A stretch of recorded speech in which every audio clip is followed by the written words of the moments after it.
The story begins as the town was filled with a sound that was sometimes like a cacophony of calliopes, a battle of the circus bands. Sometimes it was like a cherry tree filled with sparrows. Sometimes like the muted cawing of distant crows. But all jumbled up and put together and mixed in one big bowl of soup, the sound was the sound of children playing. All the children in the town were gathered together at the edge of something mysterious and a little bit dangerous. Did I say all of the children? Well, not all of the children. Across the street and 6 doors down, Timmy Hogan and Mikey Reifsteck, looking like an old Chevy, had fallen out of the sky on top of them, their legs sticking out from cylinders and hoses, and their arms all greasy, and their jaws muttering manly stuff about carburetors and fuel injection. And George was standing beside the car, a little too wide of waist to fit under there with the real men. So he was experimenting with a Marlboro Light 100, trying to affect the squint that guy has out there on the range. And a couple blocks over, the girls, who weren't girls anymore but were soon-to-be ladies, were sitting in their room. Connie Chu and Annie Walkman and Lauren. They had their palette of paint spread out before them and their reflections of their faces all around in many mirrors until the room looked like a carnival shop at Mardi Gras. And all about the town were the children who weren't children, busy with their things. But the children who were children were gathered among the dozing construction dinosaurs, the mounds of gravel and dirt at the edge of the mysterious abyss that had opened before them at the groundbreaking of the new community center. A wide, ragged hole in the earth that went down, down over rolling boulders glittering in the sunlight until it disappeared into the darkness and nobody knew how deep it was. Strange to think of it here in the sunlight. It looked so fanciful and fun when only a day before it had been the source of the terror, the awful scourge that had poured out across the city, the black, furry, gnawing scourge that had wrangled everybody's life and set it upside down until it would never be right again. But now the children were out in the sun and looking down into that dark hole, wide-eyed with wonder. One of the kids got up the courage to throw a rock down the boulders into the dark, ticking and tacking on down into the abyss, and the sound got farther and farther and farther and farther and farther away until there was silence. And then a splash and a hiss of steam in the air was filled with the smell of jasmine and the jangle of bells. And the children were scared and they ran back home. And then the town was filled with the sound of grown-ups. Grown-ups complaining because of the big mess they had to clean up after the awful scourge from the days before, after the black, furry, gnawing terror that had covered their town. Grown-ups who were complaining because the kids were always underfoot. Grown-ups who were complaining at the gnawed sacks of flour and the bits of rope and the messed-up family heirlooms and the broken bits of china and crystal. Grown-ups who were not in a very good mood. Don't play in the kitchen. I'm cooking your dinner. Your mother will be home from work soon. Go clean your room. Don't play in the kitchen. I'm making clam chowder, so go take a powder. Don't talk any louder to me. Can't you see? I'm busy. Of course I love you, but not at dinner time. Don't play on the sofa. Get out of the house, go play in the yard. You're making my life incredibly hard. I'm tired. I'm working. I'm trying to read the Wall Street Journal, for Pete's sake. Hey, kids, watch where you're going. Hey, kids, watch what you're doing. Don't play on the asphalt. Get out of the way. It's not going to be my fault if you get run away. So beat it. It's rush hour. And I can't brake for every kid I see. No, no, no bikes or roller skates. No, no, no running, swimming, or jumping in the lake. No running, no riding, no jumping, no sliding, no frisbee. And your little dog, too. And Emily Ann, don't play in the mud in your Mary Janes. That was Emily Ann's mom. You could hear her every day about this time complaining about Emily Ann's activities in her fine clothery. Because Emily Ann always got these really nice, nifty little suits to wear from her daddy mommy and daddy daddy, who lived down south somewhere in a condominium by the seashore. She called them daddy daddy and daddy mommy because they were her dad's dad and her dad's mom. And so it made perfect sense to her to call them daddy daddy, mommy mommy. Mommy daddy, on the other hand, lived in the basement, where he spent his days doing fruitless, silly, annoying things with bits of string and paper, which fascinated Emily Ann, but bothered the heck out of Emily Ann's mom. This was sort of an old world house, where Emily Ann's mom went quietly crazy in the kitchen, and Emily Ann's daddy would come home every day and slip on the disregarded roller skate and mutter something about, "I can't wait till the kids are out of here, and life could be the way it should be." But Emily Ann's daddy wasn't coming home soon. Not for a long while. He was downtown amidst another set of sounds, a very busy town where the buzzing and moaning and growling of traffic and the clanging of construction kept everybody intense and bound by the hustle and bustle of work. Emily Ann's daddy, though, was a very powerful and important man, and he was responsible for a lot of the decisions that had been made in the last few days. He was the president of the first Interstate Trust and Savings Bank of Hamlin, which rose up high, a proud tower in the sky above the haze of the busy city below. Way up there, though, all the powerful men of Hamlin town were seated in the conference room. Now, they weren't powerful men naturally. They weren't the sort of men that you would look at and say, he's a powerful guy. They wore their power about them the way you might wear a too-bright tie or an oversized raincoat, or even as they wore the first Interstate Trust and Savings Bank of Hamlin. But they sat in that conference room smug in the knowledge that they held the keys to the city in their hands. Also, that they held in their hands a frosted gin with 2 olives up straight and Cheese Whiz on Ritz. They needed them badly because they had a problem on their hands.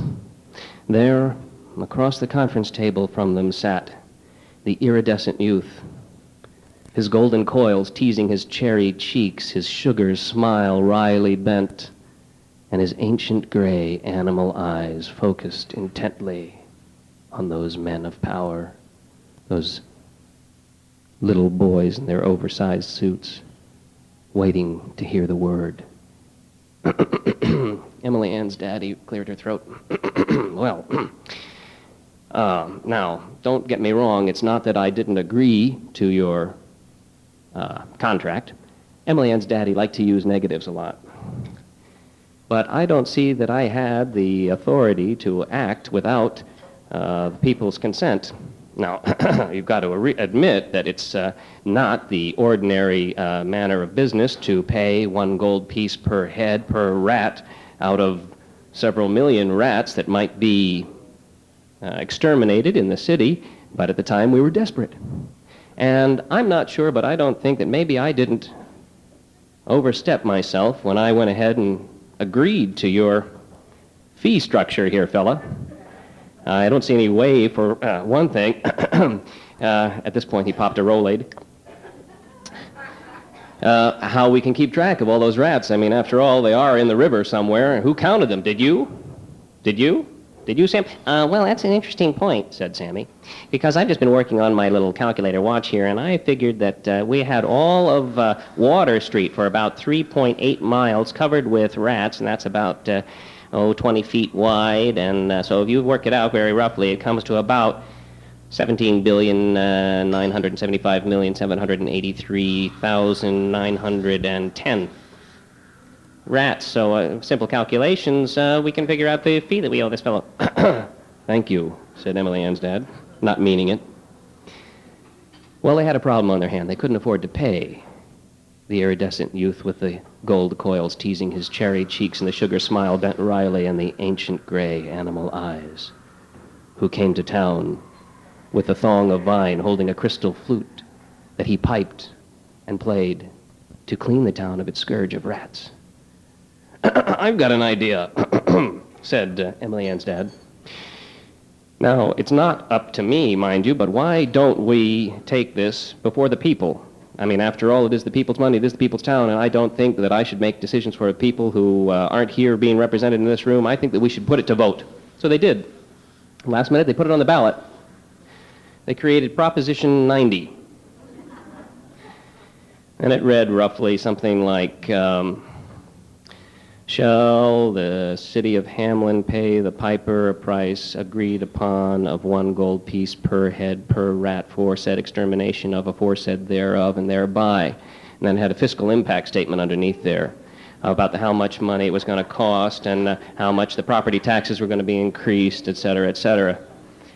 And so the campaign was underway, and those few people who thought that the fee agreed upon should be the fee paid put up posters here and there and in coffee shops like Drowsy, Maggie's and that sort of stuff in Hamlin Town saying, pay the piper. But the larger group, the other faction, especially backed by the Pest Exterminators Union, who felt that their jobs were being taken away, said, save our city, save our jobs, don't give your money to outsiders. And there were also all sorts of posters and billboards all around the town that just said, no art. So, by the time it came to vote, you guessed it, it wasn't a very popular proposition. Nobody wanted to pay the piper. The next day, Wednesday morning, dawned cold and quiet.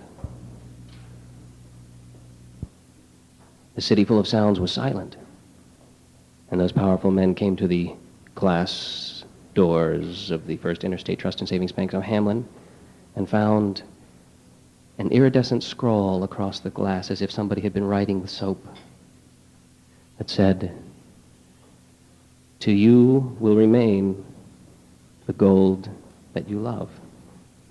To me will be that which you have no care of.